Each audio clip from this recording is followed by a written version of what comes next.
আজকে আমাদের এই একটা ইকোনমিক অ্যাফেয়ার্স কমিটির মিটিং ছিল আর ক্রয় সংক্রান্ত। আমাদের গমের একটু চাহিদা বাড়ছে, গমের ব্যাপারে আমরা কিছু গম আনবো আর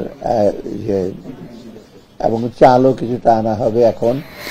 আর সবচেয়ে বেশি আরেকটা ইম্পর্টেন্ট হচ্ছে মায়ানমার রিফিউজিদের যে স্থাপনা ইনফ্রাস্ট্রাকচার ব্যাপারে অনেক কিছু স্থাপনার ব্যাপারে সেটা আপনার একটা গ্র্যান্টের টাকা আছে, ওখানে আমরা করতে এসে করব।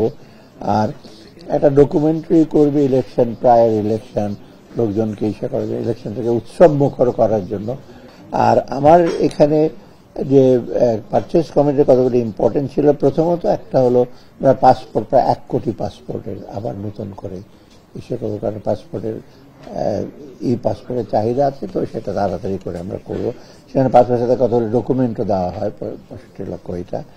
আর প্রায় 17,000 ওদের শর্ট গান কিনতে হবে আনসার ভিটিপির জন্য, মানে এটা অনেক পুরনো হয়ে গেছিল এবং যেই আমরা দরে পেয়েছি এটা বেশ সাশ্রয়ী মূল্যে এটা ইসে হয়েছে, ওটা আমরা অ্যাপ্রুভ করেছি।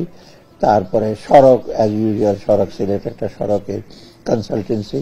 আরেকটা হলো ইপিআই, এক্সটেন্ডেড প্রোগ্রাম ইমিউনাইজেশন, টিকা কেনার জন্য প্রায় আমরা ওখানে বেশ প্রায় ইউনিসেফের মাধ্যমে ওটা কেনা হবে, কারণ কতগুলো ওগুলো স্পেসিফিকেশন আছে, ওগুলো কোয়ালিটির ব্যাপার এবং ওগুলো ওপেনে কিনলে এক্সপায়ারি ডেট চলে যায়, অনেক রকম ঝামেলাতে ইউনিসেফ ওটা করে। এখন নাম মাত্র ওদের একটা সার্ভিস চার্জ, ওটা সবচেয়ে ওরা প্রায় 180টা দেশের সমস্ত টিকা হিসেবে ওরাই প্রক্রিয়া করে, ওদের মাধ্যমে আমরা করছি। আর কতগুলো সারের আমরা অলরেডি কৃষির যে সারের যে চাহিদা, ডিএপি, তারপরে ইউরিয়া, এগুলো আমরা টিএসপি এগুলো আমরা করছি, ওটা আজকে দিয়েছি। সারের গুদাম আমরা অলরেডি 2টা মাগুরা, আর একটা বোধহয় কোথায় ছিল আমরা অ্যাপ্রুভ করি, আরেকটা এখন সাতক্ষীরাতে একটা সারের গুদাম করা হবে, কারণ আমরা চাচ্ছি যে ওইটা একটু ক্যাপাসিটি বাড়াতে।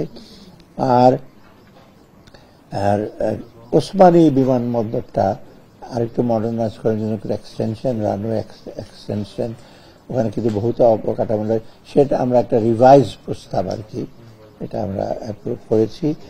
আর রেলওয়ের একটা 2000 কক্সবাজারের যে সেটা আছে, অংশটা আছে, ওটা মেয়াদ বৃদ্ধি করা হয়েছে, কারণ ওটা 6 মাস আমরা বলেছি যেটা বৃদ্ধি করে, ডিসেম্বর পর্যন্ত ছিল, জুন পর্যন্ত করেছি। আপাতত এইগুলি সব। আর এলএনজি, সরি ওটা একটা, কারণ এলএনজি আমাদের না আনলে এমনিতেই তো সারের মানে গ্যাসের আমাদের একটু ইসে আছে, বিশেষ করে ব্যবসায়ীরা এলএনজি চাহিদা আছে, ওদের জন্য আমরা এলএনজি।